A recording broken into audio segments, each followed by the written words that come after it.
Hello friends, आदाब, नमस्कार, सत श्री अकाल, अभिनंदन, स्वागत और सत्कार। चाणक्य क्लासेज के डिजिटल प्लेटफॉर्म पर दोस्तों आप सभी का स्वागत है, हार्दिक अभिनंदन है। मैं मासूदा परवीन तहे दिल से आप सभी का इस्तकबाल करती हूँ। दोस्तों, जैसा कि आप सभी जानते हैं, रीट भर्ती परीक्षा 2021 25 अप्रैल को प्रस्तावित है। माध्यमिक शिक्षा बोर्ड राजस्थान के द्वारा इस परीक्षा का आयोजन करवाया जाएगा। आप सभी जानते हैं रीट का न्यू सिलेबस हमारे पास आ चुका है। आज जो हम डिस्कस करेंगे, रीट के न्यू सिलेबस के बारे में डिस्कस करेंगे, जिसमें एक विस्तृत व्याख्या की जाएगी कि सिलेबस में क्या जोड़ा गया और क्या हटाया गया है। तो सबसे पहले अपने विद्यार्थियों को कहना चाहूंगी, सफर की हद है वहां तक की कुछ निशान रहें, सफर की हद है वहां तक की कुछ निशान रहें, चले चलो कि जहां तक ये आसमान रहे, चले चलो कि जहां तक ये आसमां रहे।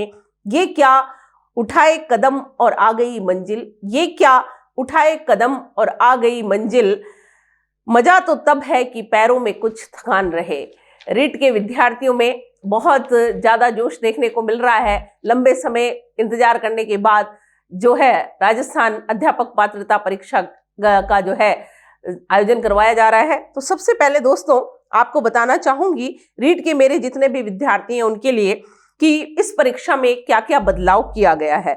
तो रीट लेवल 1 की बात करते हैं। सबसे पहले हम जो आपकी कक्षा 1 से 5 के लिए रीट लेवल 1 जो है पर्यावरण अध्ययन जिसे आप कहते हैं, उससे शुरुआत करना चाहूंगी। सबसे पहले देखिए, खंड 1 जो है कक्षा 1 से 5 रीट लेवल प्रथम की बात कर रही हूं, बाल विकास और शिक्षण विधियां। बाल विकास और शिक्षण विधियां, इसमें अधिगम विषय में चिंतन, कल्पना व तर्क टॉपिक जोड़े गए हैं। क्या जोड़ा गया है? चिंतन, कल्पना और तर्क जोड़ा गया है। अधिगम तो हम पहले से ही पढ़ते आ रहे थे। इकाई 5 जो है आपका यूनिट 5, उसमें आप देखेंगे सीखने का प्रतिफल एक नया टॉपिक जो है जोड़ा गया है। खंड 2 बात करते हैं पार्ट 2 की, जहां पर लैंग्वेज आती है। हमारे विद्यार्थी जो हैं, कई लोग हिंदी और इंग्लिश रखते हैं और कई लोग हिंदी संस्कृत रखते हैं। तो जो फर्स्ट लैंग्वेज आपके है हिंदी, हम रीट लेवल 1 की बात कर रहे हैं। हिंदी के अंदर नवीन पाठ्यक्रम में प्रथम अपठित गद्यांश से पूछे जाने वाले प्रश्नों में, ध्यान से सुनिएगा, नवीन पाठ्यक्रम में प्रथम अपठित जो गद्यांश से पूछे जाने वाले प्रश्नों में वाक्यांश के लिए एक शब्द, शब्दार्थ, शब्द शुद्धि के टॉपिक जोड़े गए हैं तथा तत्सम, तद्भव, देशज और विदेशी शब्द हटा दिए गए हैं। तो मतलब जो आप अपठित गद्यांश थे उसमें से आपको ये प्रश्न पूछे जाएंगे। सेकंड यूनिट जो है उसमें कुछ विशेष नहीं है, लेकिन जो आपका थर्ड यूनिट है उसमें विराम चिन्ह टॉपिक जोड़ा गया है। खंड 2 है जो आप बात कर रहे हैं भाषा की ही, और जो फर्स्ट लैंग्वेज हिंदी की बात की थी हमने, अब हम बात करने जा रहे हैं अंग्रेजी की। तो देखिएगा दोस्तों, थर्ड यूनिट में नरेशन, जिसको आप डायरेक्ट इनडायरेक्ट बोलते हैं, वो जोड़ा गया है। तो डायरेक्ट इनडायरेक्ट जो है नरेशन आपका जोड़ दिया गया है इसमें। इकाई 6 में एवोल्यूटिंग लैंग्वेज प्रोफिशिएंसी विषय को एवोल्यूशन इन इंग्लिश लैंग्वेज तक ही लिमिटेड कर दिया गया है। यहीं तक ये सीमित होकर के रह गया है। ये आपके बात कर रहे थे हम किसकी, प्रथम जो लैंग्वेज थी हिंदी और इंग्लिश की। हिंदी के बारे में हमने पढ़ा और इंग्लिश के बारे में। फिर जो आपके जो सेकंड पार्ट है उसमें एक थर्ड लैंग्वेज संस्कृत भी दे रखी है। काफी विद्यार्थी जो हमारे हैं वो आपके संस्कृत सब्जेक्ट का भी चयन करते हैं। तो इसमें अब क्या होगा, प्रथम अपठित जो पद्यांश है वो आपका जो फर्स्ट आपका प्रथम अपठित गद्यांश जो होता है उसमें संख्या ज्ञान और माहेश्वर सूत्र से संबंधित प्रश्न भी पूछे जाएंगे। मतलब ये नया आपके जोड़ दिया गया है। और हमारे जो स्टूडेंट हैं मोस्टली जिनके मन में एक डर आ गया है कि संस्कृत लैंग्वेज में राजस्थान आर्ट एंड कल्चर और हिस्ट्री का क्या रोल है, तो आप बिल्कुल टेंशन फ्री हो जाइए। क्या है कि इस खंड में राजस्थान इतिहास, कला और संस्कृति पर आधारित जो है अपठित गद्यांश पूछा जाएगा। क्या पूछा जाएगा? अपठित गद्यांश पूछा जाएगा। और लकार परिवर्तन से संबंधित प्रश्न में लोट लकार से संबंधित जो भी प्रश्न थे वो फ्रेंड्स हटा दिए गए हैं। खंड 3 जो आता है, अभी तक हमने जो है सेकंड पार्ट की बात की थी, अब जो हम है थर्ड पार्ट की बात करने जा रहे हैं। और थर्ड पार्ट जो है उसमें देखिए भाषा द्वितीय जो है अंग्रेजी और हिंदी और संस्कृत, इसमें से भी विद्यार्थी अपनी सुविधा के अनुसार इसका चयन करते हैं। तो सबसे पहले भाषा द्वितीय में हम पहले हिंदी की बात करते हैं। इसमें अपठित गद्यांश से पूछे जाने वाले प्रश्न जो है उसमें तत्सम, तद्भव, देशज, विदेशी शब्द जो थे वो तो हटा दिए गए हैं और नए टॉपिक जो है जोड़ दिए गए हैं, जैसे कि युग्म शब्द, फिर आता है वाक्यांश के लिए एक शब्द, शब्द शुद्धि, और यूनिट जो थर्ड है विद्यार्थियों उसमें विराम चिन्ह जोड़ दिया गया है। अन्य यूनिट 2, 4, 5 और 6 में कोई चेंजेस नहीं हुआ है, कोई परिवर्तन नहीं हुआ है। इसी तरह खंड जो थर्ड है, तीसरा जो पार्ट है हमारे लैंग्वेज का, उसमें दूसरी भाषा के रूप में अगर आप हिंदी का चयन करते हैं दोस्तों या इंग्लिश का चयन करते हैं, तो अगर आप हिंदी का चयन करते हैं तो आपके लिए नई चीजें जुड़ गई है। युग्म शब्द, वाक्यांश के लिए शब्द, शब्द शुद्धि, और यूनिट थर्ड में आपके विराम चिन्ह जोड़ा गया है और 2, 4, 5 और 6 में कोई भी परिवर्तन नहीं हुआ है। अब हम बात कर रहे हैं खंड थर्ड में सेकंड लैंग्वेज इंग्लिश की। जो फोनेटिक था वो बहुत जो है हम कह सकते हैं कि वास्ट था, तो यहाँ पर उसको शॉर्ट कर दिया गया है, फोनेटिक्स विषय को संक्षिप्त किया गया। पहले फोनेटिक ट्रांसक्रिप्शन शामिल था, जबकि अब फोनेटिक सिंबल ही रह गया है। लैंग्वेज डिफिकल्टीज के विषय को role of home language multilingualism ही रखा गया है। ये परिवर्तन आया है सेकंड लैंग्वेज इंग्लिश के अंदर। और बात करते हैं हम जो है सेकंड लैंग्वेज जो आप पढ़ रहे हैं उसमें संस्कृत की तीसरे खंड की, तो आप जो है प्रथम अपठित गद्यांश जो आएगा उसमें संख्या ज्ञान और समय ज्ञान से संबंधित प्रश्न पूछे जाएंगे। इस खंड में भी अब क्या है, जो आपका सेकंड पैराग्राफ आएगा उस सेकंड पैराग्राफ में राजस्थान इतिहास, कला और संस्कृति पर आधारित प्रश्न पूछे जाएंगे। मतलब आपको नॉलेज नहीं होगा, याद करने की जरूरत नहीं है। आपको करना क्या है कि जो पैराग्राफ दे रखा है उसी को आपको क्या करना है, उसमें से ही सॉल्व करना है। फिर बात करते हैं खंड 4 की, भाग 4 गणित की बात करते हैं। तो यूनिट 6 जो है उसमें आंकड़ों का प्रबंधन जो है टॉपिक जोड़ दिया गया है और बाकी एज इट इज ही रहा है। खंड 5 करते हैं पर्यावरण अध्ययन की बात। जो इसमें देखिए दोस्तों, इसमें काफी सारी चीजें नई ऐड की गई है। हमारे जो स्टूडेंट है राजस्थान के, उनको काफी सारा बेनिफिट होने वाला है, क्योंकि इसमें काफी सारी चीजें जो है इंक्लूड की गई हैं। जैसे हम पढ़ते थे व्यवसाय, परिवेश के व्यवसाय में आप सब्जी पढ़ते थे, गार्डनिंग पढ़ते थे, उन सभी की जगह पर राजस्थान के प्रमुख उद्योग के साथ हस्तकलाएं जो है नया टॉपिक शामिल कर दिया गया है। और एक हम पढ़ते थे सार्वजनिक स्थल और संस्थाएं, जिसमें आप स्कूल पढ़ते थे, रोड लाइट्स वगैरह ये पढ़ते थे। तो इसके अंदर आपकी क्या बताया गया, राजस्थान के जिले टॉपिक जोड़ दिया गया है। इसके अंदर राजस्थान पंचायती राज विषय को राजस्थान के विशेष संदर्भ में शामिल कर दिया गया है। फिर हम पढ़ते थे हमारी सभ्यता और संस्कृति। तो दोस्तों इसमें नए टॉपिक शामिल हुए, राष्ट्रीय प्रतीक शामिल हुआ है, राजस्थान की वास्तुकला हुई है, राजस्थान की विरासतें, प्रमुख दुर्ग, महल, स्मारक, ये सभी के सभी इंक्लूड हो गए हैं। अब इसमें अगर आप बात करते हैं तो देखिए पर्यावरण अध्ययन में बहुत सारे चेंजेस आ चुके हैं। सिलेबस जो है उसमें वेटेज बढ़ गया है, किसका, राजस्थान हिस्ट्री और कल्चर का। तो देखिए राजस्थान की पेंटिंग्स, चित्रकला सम्मिलित कर दी गई, राजस्थान की लोकोक्तियां भी इसमें शामिल कर ली गई है और राजस्थान के लोक देवता शामिल किए गए हैं फ्रेंड्स, जबकि लोक देवियां, संत और संप्रदाय को सम्मिलित नहीं किया गया है। राजस्थान की वेशभूषा पहले भी थी, उसके साथ अब एक नया टॉपिक जुड़ा है, वो है आभूषण का। मेले और त्योहार राजस्थान के विशेष संदर्भ में पूछे गए हैं। और परिवहन और संचार पहले भी था, लेकिन उसके साथ यातायात के संकेत टॉपिक को नया जोड़ दिया गया है। इसे हमें विस्तृत रूप से पढ़ना पड़ेगा। सजीव जगत में जो हम पढ़ते थे, कृषि पद्धतियां टॉपिक जोड़ दिया गया है। पदार्थ और ऊर्जा जो थे आपके हटा दिए गए हैं। जल विषय जो आपका है उसमें निम्नलिखित टॉपिक जोड़े गए हैं। सबसे पहला जो ऐड किया गया वो है प्रदूषण का नियंत्रण। दूसरा जो ऐड किया गया है जल के गुण, जल के स्रोत, जल प्रबंधन। राजस्थान में कलात्मक जल स्रोत ये भी ऐड हुआ है। पेयजल व सिंचाई स्रोत ये भी आपके प्लस में हुआ। एक नया टॉपिक हमारे जो है सिलेबस में शामिल किया गया है, वो है हमारी पृथ्वी और अंतरिक्ष, सौर मंडल, भारत के अंतरिक्ष यात्री, ये बिल्कुल नहीं था। पूरा का पूरा टॉपिक नया शामिल किया गया है। पर्वतारोहण ये भी नहीं था।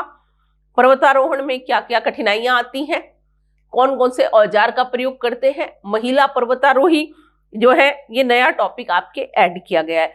तो ये था दोस्तों पर्यावरण अध्ययन जो हम पढ़ रहे हैं रीट लेवल 1 के लिए। और फिर आते हैं पर्यावरणीय शिक्षा शास्त्र की बात करते हैं। तो सूचना और प्रौद्योगिकी टॉपिक शामिल किया गया है। तो आपको परेशान होने की बिल्कुल भी जरूरत नहीं है। वो इसलिए क्योंकि पहले अगर आपको याद होगा तो हम आपको ये फर्स्ट ग्रेड में पढ़ाया करते थे सूचना और प्रौद्योगिकी टॉपिक, और अब जो है इसे जो है रीट लेवल जो है आपके फर्स्ट में पर्यावरण जो अध्ययन है उसकी जो आप टीचिंग मेथड्स पढ़ते हैं उसमें सम्मिलित कर लिया गया है। तो दोस्तों ये था आपके रीट लेवल 1 जो है उसके अंतर्गत क्या क्या जो संशोधन हुए, क्या क्या चीजें नई आई हैं, क्या क्या परिवर्तन हुआ है, उन सब के बारे में। एक चीज और आपको बताना चाहूंगी, वो ये है कि चाणक्य क्लासेज के डिजिटल प्लेटफॉर्म पर हमने जो आपको इंफॉर्मेशन दी थी रीट की जो है रीट के सिलेबस के बारे में और रीट का जो ऑनलाइन कोर्स है उसके बारे में। तो जिन लोगों ने अगर पहले इस ऐप को खरीद रखा है और उसमें अगर ये टॉपिक नहीं है तो हम उसमें बहुत जल्दी ही इसको जोड़ करके आपको देंगे।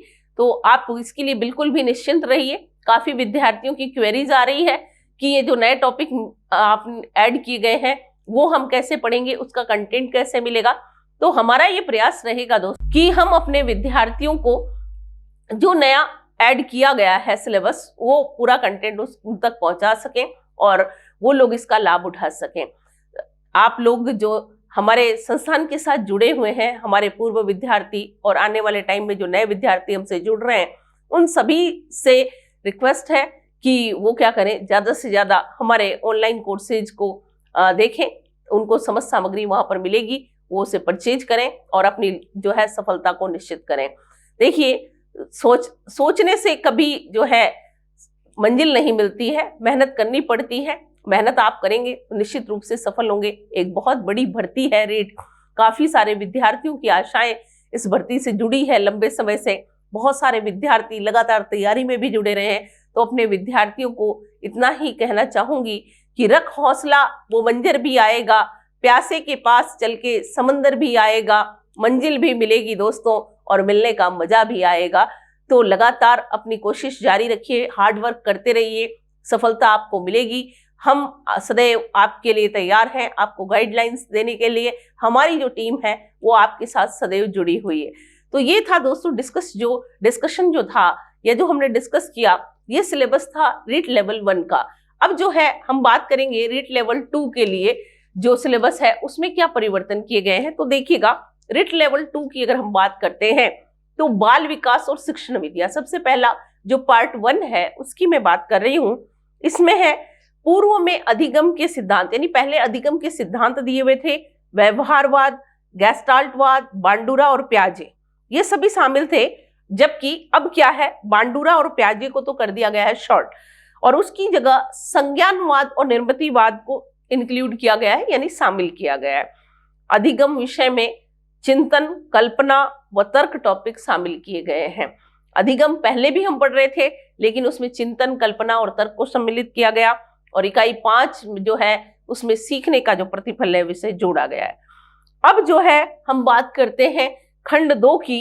खंड 2 यानी पार्ट 2 जो है उसमें भाषा प्रथम जो है वो कौन सी है, हिंदी।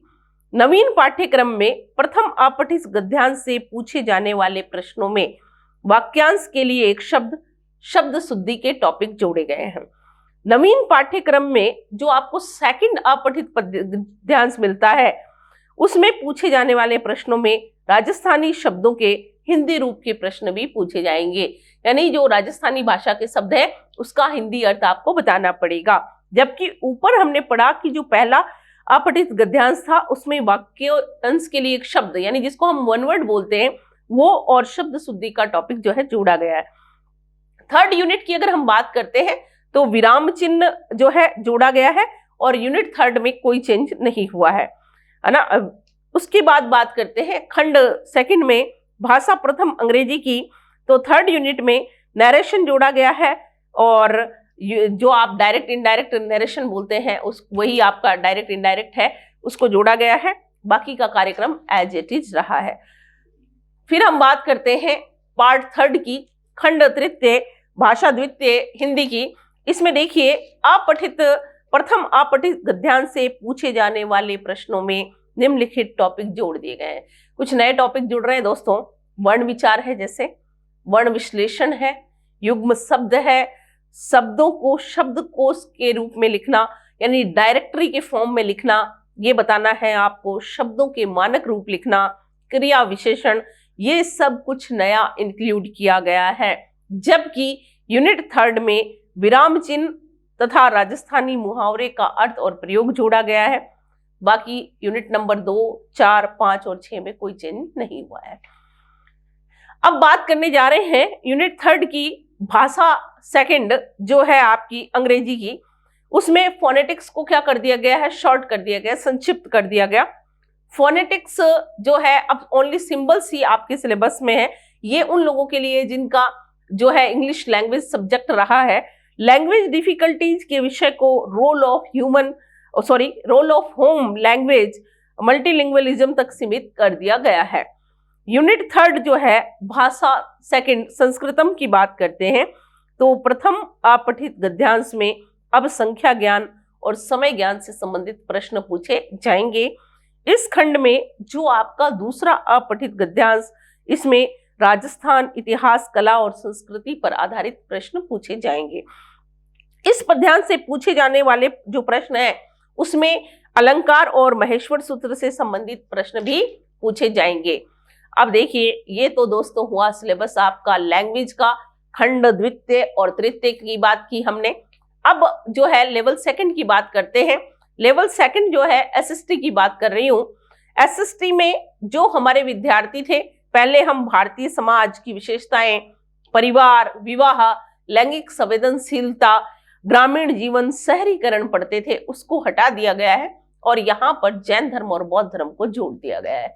यानी जो आप वैदिक सभ्यता और सिंधु सभ्यता पढ़ते थे उसके साथ आप जो है पढ़ते थे भारतीय समाज की विशेषताएं, वो नहीं पढ़नी है अब आपको।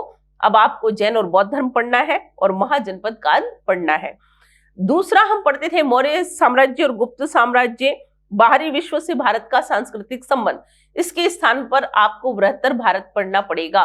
बृहत्तर भारत जो है ये हम पढ़ेंगे। उसके बाद नेक्स्ट जो संशोधन किया गया है वो किया गया है भारतीय संविधान में। तो देखिएगा, भारतीय संविधान की अगर हम बात करते हैं तो इन जो हमारा कॉन्स्टिट्यूशन है उसकी अगर हम बात करते हैं तो धर्मनिरपेक्षता, सेक्युलरिज्म, इसको हटा दिया गया है।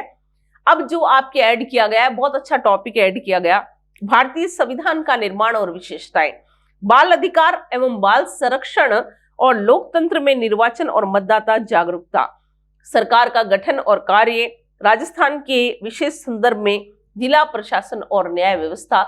ये आपके पॉलिटी या जो कॉन्स्टिट्यूशन संविधान की हम बात कर रहे हैं उसमें इसको क्या किया गया है, शामिल किया गया है। नेक्स्ट जो हम देख रहे हैं, अगला जो चेंज आया है वो रहता है ज्योग्राफी में। तो वर्ल्ड ज्योग्राफी की अगर आप बात करते हैं तो पृथ्वी के प्रमुख घटक, जिसमें आप स्थल मंडल, जल मंडल, वायुमंडल पढ़ते थे, चट्टानों के प्रकार पढ़ते थे, पृथ्वी की सतह पर परिवर्तनकारी शक्तियां, भूकंप वगैरह जो आप पढ़ते थे, संसाधन का विकास और संसाधनों के प्रकार पढ़ते थे, संसाधन संरक्षण, मृदा, खनिज व ऊर्जा संसाधन, कृषि उद्योग, मानव संसाधन, ये सब जो आप पढ़ते थे ये सारे के सारे आपके हटा दिए गए हैं और नया जो है आपके ऐड किया गया है पृथ्वी और हमारा पर्यावरण, अक्षांश और देशांतर रेखाएं, पृथ्वी की गतियां, वायुदाब, पवने, चक्रवात, प्रति चक्रवात, सूर्य ग्रहण, चंद्र ग्रहण, पृथ्वी के प्रमुख जलवायु, कटिबंध, जैव मंडल, पर्यावरण समस्याएं और समाधान। ये परिवर्तन हुआ है विश्व के भूगोल में, है ना। और उसके बाद अगर हम भारत के भूगोल की बात करते हैं तो वहां पर जन सुविधाएं आपका एक था टॉपिक, उसको हटा दिया गया है और उसकी जगह पर मिट्टी, मृदा, खनिज और मानव संसाधन ऐड कर दिया गया है। फिर बात करते हैं राजस्थान की ज्योग्राफी में। तो राजस्थान के भूगोल में कुछ भी नहीं हटाया गया है, राजस्थान के भूगोल में उल्टी का जोड़ दिया गया है। ज्यादा हो गया यहाँ पर जलवायु, अपवाह प्रणाली, झीलें, नदी घाटी परियोजना, नहरें, मृदा, वन, वन्य जीवन और पर्यटन स्थल, ये सारे नए इंक्लूड कर दिए गए हैं। कहाँ पर? राजस्थान के भूगोल में। और अर्थशास्त्र की बात करें दोस्तों, तो अर्थशास्त्र जो था यह विषय पहली बार जोड़ा गया है। बीमा और बैंकिंग प्रणाली, बीमा इसके प्रकार, बैंक के प्रकार पूछे जाएंगे आपसे। भारतीय रिजर्व बैंक और उसका कार्य, सहकारिता, उपभोक्ता जागरूकता, ये सभी जो है आपके नए जो है जोड़ दिए गए हैं, क्योंकि अर्थशास्त्र का टॉपिक पहले नहीं था। तो अब दोस्तों आपको पता है जो आप ये पढ़ेंगे इन सब का लेवल जो रहता है वो कौन सा रहता है। ये सब आपके जो लेवल है 6 to 12 की जो पुस्तकें हैं आपके लिए सबसे ज्यादा हेल्पफुल रहेगी, जो रीट के एग्जाम को लेकर के, और आपके सिलेबस में के लिए बहुत ही हेल्पफुल रहेगी। अब बात करते हैं राजस्थान के इतिहास, कला और संस्कृति की। तो राजस्थान में स्वतंत्रता आंदोलन, पर्यटन और विरासत का संरक्षण, ये टॉपिक आपके हटा दिया गया है और यहाँ पर एक नया टॉपिक जोड़ा गया है, वो है प्रमुख राजवंशों का इतिहास। सबसे ज्यादा बेनिफिट होने वाला है राजस्थान के विद्यार्थियों को। यहाँ पर 1857 की क्रांति में राजस्थान का योगदान और राजस्थान में प्रजामंडल, जनजातियों, किसान आंदोलन, राजस्थान के प्रमुख व्यक्तित्व, राजस्थान की कला व संस्कृति, स्मारक, चित्रकला, लोक नृत्य, लोक नाट्य, लोक देवता, लेकिन देवियां नहीं है, यहाँ पर लोक संत भी है, संगीत भी है, वाद्य यंत्र, स्थापत्य कला, वेशभूषा, आभूषण और भाषाएं, यह सभी आपके सम्मिलित किया गया है किसके अंदर? राजस्थान इतिहास, कला और संस्कृति के अंतर्गत, ताकि राजस्थान के विद्यार्थियों को स्पेशली बेनिफिट मिल सके इस चीज में। तो देखिए फ्रेंड्स, ये था आपके एसएसटी का सिलेबस जो हमने डिस्कस किया कि इसमें क्या हटा और क्या जुड़ा है। तो काफी सारी चीजें नई इंक्लूड हुई, लाइक इकोनॉमिक्स, अर्थशास्त्र में बीमा पढ़ा आपने, बैंक के प्रकार पढ़े, सहकारिता, ये सब नया जुड़ा है आपके लिए। और अब जो हम बात कर रहे हैं रीट लेवल 2 के लिए विज्ञान की, विज्ञान में आपकी जो जुड़ा है विद्युत और चुंबकत्व, और विद्युत धारा, विद्युत परिपथ, विद्युत धारा के ऊष्मीय, चुंबकीय और रासायनिक प्रभाव, और चुंबक और चुंबकत्व भी जुड़ा है। और विज्ञान और प्रौद्योगिकी, प्लास्टिक एवं पर्यावरण, ये भी आपके जुड़ा है। पदार्थ की संरचना, भौतिक और रासायनिक परिवर्तन जुड़ा है। विज्ञान, शिक्षा शास्त्र, प्राकृतिक संसाधन और पर्यावरण, प्रदूषण व नियंत्रण, जैव विविधता, अनुकूलन, कचरा प्रबंधन, कृषि प्रबंधन, कृषि पद्धतियां, राजस्थान में उगाई जाने वाली फसलें जो आपके हैं ये भी क्या कर दी गई है? जोड़ी गई है। और अगर आप पढ़ते हैं विज्ञान में तो गति जो थी, यदृश गति और चाल, इसे तो हटा दिया गया है, और सजीव और निर्जीव में का परिचय, अंतर और लक्षण जोड़ दिया गया। भोजन के स्रोत आपके जोड़ दिए गए हैं। पौधों के विभिन्न प्रकार एवं भाग, यांत्रिकी, कार्य, वायुमंडलीय दबाव, घूर्णन गति और उत्प्लावन बल को सम्मिलित किया गया है। ताप एवं उष्मा, तापमापी, प्रकाश एवं ध्वनि, गोलीय दर्पण से प्रतिबिंब बनना, प्रकाश का अपवर्तन, लेंस और लेंस से प्रतिबिंब का निर्माण, यह भी क्या किया गया है? सम्मिलित किया गया है। जबकि अगर आप मैथमेटिक्स की बात करते हैं, गणित की बात करते हैं, तो गणित में हटाया गया है साझा और जोड़ा गया है भिन्न, फ्रैक्शंस को ऐड किया गया। समतलीय जो आकृतियां हैं, बहुभुज, समतलीय आकृतियों का परिमाप और प्रायिकता को सम्मिलित किया गया है फ्रेंड्स। तो काफी सारा जो चेंजेज है, काफी बड़ा जो बदलाव आप देख रहे हैं वो आपको देखने के लिए मिल रहा है रीट के सिलेबस में। परंतु घबराने वाली कोई बात नहीं है, सफलता उन्हीं को मिलती है जो लगातार परिश्रम करते हैं। आपने पढ़ा ही होगा कि जो लोग लगातार कोशिश कर रहे हैं या लगातार पढ़ाई कर रहे हैं उनका सिलेक्शन होता है। आप तुरंत सोचते हैं कि मैं पढ़कर सिलेक्ट हो जाऊं कुछ दिनों में, तो ऐसा नहीं होता है। सफलता जो है कठिन परिश्रम से ही मिलती है। अब देखिए, हमने आपको जैसा कि बताया रीट का सिलेबस चाहे वो एसएसटी का रहा हो और चाहे वो विज्ञान का रहा है, हमारा ये प्रयास है ऑफलाइन और ऑनलाइन दोनों क्लासेज के माध्यम से अपने विद्यार्थियों को उनकी मंजिल तक पहुंचाना। जैसा कि आप जानते हैं, चाणक्य संस्थान पिछले 20 वर्षों में अपने प्रतियोगी परीक्षार्थियों के लिए हमेशा से बेस्ट करने का प्रयास करता रहा है, और उसमें चाणक्य संस्थान जोधपुर को सफलता भी मिली है। और हमारा आगे भी यही प्रयास है कि हम अपने जो है विद्यार्थी हैं, प्रतियोगी परीक्षार्थी हैं, उनको उनकी मंजिल तक पहुंचा पाए। इस कार्य में हमारी जो टीम है, चाणक्य क्लासेज जोधपुर की जो टीम है, एक शानदार टीम जो आपके लिए हमेशा मौजूद रहेगी, उनसे आपका परिचय करवाना चाहूंगी। तो सबसे पहले मैं आपको बताना चाहूंगी मनवीर सर के बारे में। मनवीर सर जो हमारे मानद निदेशक हैं, हमेशा से एक मोटिवेशनल स्पीकर रहे हैं और विद्यार्थियों के बीच में उनका काफी क्रेज देखने को मिला है और विद्यार्थियों को हमेशा से हेल्प करना उनका नेचर रहा है। समय समय पर वो खुद क्लासेज लेकर के विद्यार्थियों को हमेशा मोटिवेट करते रहते हैं, प्रोत्साहित करते रहते हैं। सर का ये हमेशा प्रयास रहा कि वो अपने विद्यार्थियों तक पहुंच पाए और इसके अतिरिक्त कमजोर विद्यार्थी, आर्थिक रूप से पिछड़े हुए विद्यार्थियों को भी उनके द्वारा समय समय पर जो है सहायता की गई है। दूसरी बात मैं करूंगी, हमारी जो है छोटी मैम, जो कि हमारे चाणक्य क्लासेज जोधपुर की जो निदेशक हैं, डायरेक्टर हैं, छोटी मैम के लिए मैं आपको सिर्फ इतना ही बताना चाहूंगी कि वो एक कहते हैं कि परिवार में जो सबसे बड़ा होता है, या फिर हम कहते हैं कि एक पेड़ जिसके साए में सभी लोग क्या करते हैं, सुरक्षित महसूस करते हैं। तो हमारी जो टीम है उनके अंडर में, उनके मार्गदर्शन में हमेशा अपने विद्यार्थियों के लिए बेस्ट करने की कोशिश करती रहती है। नेक्स्ट जिनके बारे में मैं आपको बताना चाहूंगी वो है हमारे geography expert Anil Sigda sir. Sikar, Jaipur जैसे क्षेत्रों में शिक्षा जगत में अपना लोहा मनवाने के पश्चात अनिल सर आपके और हमारे बीच में आ चुके हैं। जोधपुर में मारवाड़ क्षेत्र में धूम मचाने के लिए अनिल सर जो है आपके साथ हमेशा रहेंगे। ज्योग्राफी उनका बहुत ही प्रिय विषय रहा है। मानचित्रों के माध्यम से बिल्कुल आपको लाइव जो है बताते हैं और समझाते हैं, ऐसी टेक्निक जिससे एक बार पढ़ने के बाद विद्यार्थी कभी नहीं भूल पाता। यह इनकी विशेषता है अनिल सर की।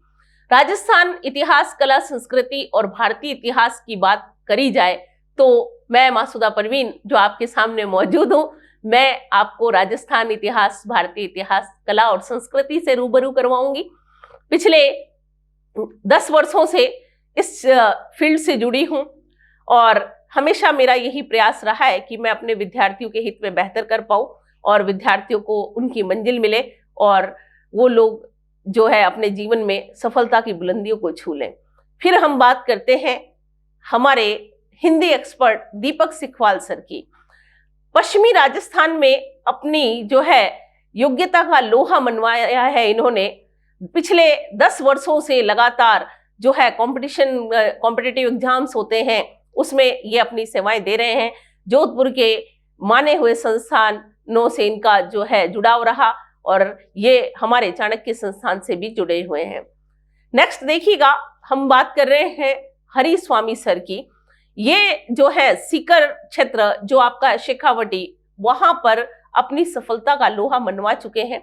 ये मैथ्स की फैकल्टी हैं और बहुत ही शानदार तरीके से आपको मैथ्स का अध्ययन करवाएंगे। इनके सानिध्य में विद्यार्थी जो है एक फैमिली एनवायरनमेंट महसूस करते हैं। पारिवारिक वातावरण बहुत ही जो आप कह सकते हैं फ्रेंडली नेचर के हैं ये। और उसके बाद हम बात करेंगे जितेंद्र छांगल सर की। अजमेर में अपना लोहा मनवाया फिजिक्स में और अब हमारे साथ जो है जुड़ चुके हैं चाणक्य संस्थान में और जोधपुर के जाने मानी एक्सपर्ट फैकल्टी के रूप में जाने जाते हैं जितेंद्र सर। और नेक्स्ट जो हम बात करने जा रहे हैं धर्मेंद्र जी जांगीड़ सर की। तो देखिएगा, धर्मेंद्र जी जांगीड़ सर हमारे रीजनिंग गुरु हैं। ये भी शेखावटी क्षेत्र में अपना लोहा मनवाने के पश्चात पश्चिमी राजस्थान की ओर रुख किया है, हमारे साथ जुड़ चुके हैं और काफी सारे विद्यार्थी इनके जबरदस्त फैन हैं। बहुत ही शांत और सौम्य प्रवृत्ति के हैं और नॉलेज के मामले में तो ये बेमिसाल हैं। फिर हम बात करते हैं आपके दीपक जी राजपुरोहित। दीपक जी राजपुरोहित सर जो हैं पॉलिटी पढ़ाएंगे आपको। संविधान से रूबरू करवाने का जिम्मा हमने इनको दे दिया है और बड़े ही सरल तरीके से और सिंपली जो नेचर वाले हैं दीपक जी राजपुरोहित आपको संविधान पढ़ाएंगे या भारतीय राज व्यवस्था से आपका परिचय करवाएंगे। उसके बाद हम बात कर रहे हैं मनोज रॉय सर की। अंग्रेजी को इतने सरल तरीके से पढ़ाते हैं ये, लगभग जो है राजस्थान की टॉप मोस्ट इंस्टीट्यूट्स में सेवाएं देने के पश्चात इन्होंने क्या किया है, अपना एक नाम बनाया है और इंग्लिश जैसा जो सब्जेक्ट है विद्यार्थी बड़ी ही आसानी से समझ जाता है। इनका जो टीचिंग मेथड है वो बहुत ही लाजवाब है दोस्तों। फिर हम बात कर रहे हैं दयाराम जी सर की। दयाराम जी सर जो हमारे हैं, दयाराम जी विश्नोई, ये हमारे संस्कृत के जो गुरु हैं और संस्कृत के पाणिनि आप कह सकते हैं। बड़े ही शानदार तरीके से और अद्भुत तरीके से आपको संस्कृत पढ़ाते हैं। तो दोस्तों अब आप देखिए, एक शानदार टीम आपका इंतजार कर रही है। सफलता आपको जरूर मिलेगी। आप हमारे साथ जुड़िए। हम आपके लिए हमेशा बेस्ट करने का प्रयास करते हैं और बेस्ट करने का प्रयास करते रहेंगे। उम्मीद करती हूँ कि आप लोग जो हैं न्यू सिलेबस से रूबरू हुए होंगे। एक चीज जो आपको पहले भी बता चुकी हूँ, चाणक्य क्लासेज का जो ऑनलाइन ऐप है वो आप लोग परचेज कर सकते हैं। आपको सभी कोर्सेज, रीड है, वनपाल है, इसके अलावा आरएस है, शिक्षक प्रथम श्रेणी, द्वितीय श्रेणी, पुलिस है, ये सारे जो आपको कोर्सेज हैं हमारे ऐप पर आपको मिलेंगे। तो आप जो है इसका फायदा लें, इसका बेनिफिट लें, खुद भी लें और अपने जो है फ्रेंड्स को भी दें। अंत में आपको इतना ही कहना चाहूंगी, ना पूछो कि मेरी मंजिल कहाँ है, न पूछो कि मेरी मंजिल कहाँ है, अभी तो सफर का इरादा किया है, अभी तो सफर का इरादा किया है, न हारूंगी हौसला उम्र भर, न हारूंगी हौसला उम्र भर, ये मैंने किसी से नहीं खुद से वादा किया है, ये मैंने किसी से नहीं खुद से वादा किया है। दोस्तों अनुमति चाहूंगी आज के लिए। धन्यवाद। जय हिंद, जय भारत।